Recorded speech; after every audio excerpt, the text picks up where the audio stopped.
Installation électrique, arbres, toiture, plus rien ou presque ne tient encore debout.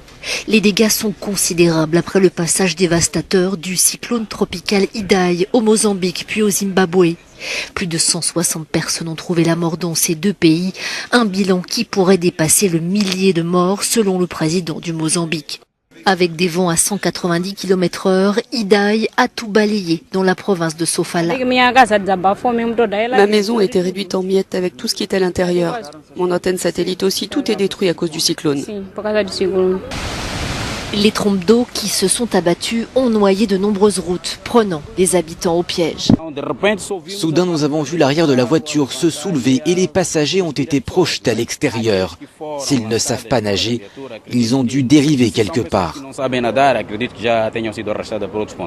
Ida est l'un des cyclones les plus puissants de l'océan Indien depuis 10 ans. Selon l'ONU, il a affecté près de 10 000 personnes. Avec les inondations qui surviennent après les pluies diluviennes, il y a un grand risque de noyade, mais aussi de victimes qui sont écrasées. Et cela peut conduire à propager des maladies. Et puis les conséquences à moyen et long terme, c'est l'impact sur les infrastructures et les services de santé. Rues et routes inondées, maisons éventrées, électricité coupée. Selon la Croix-Rouge, Beira, la deuxième ville du Mozambique avec 500 000 habitants, serait détruite à 90%.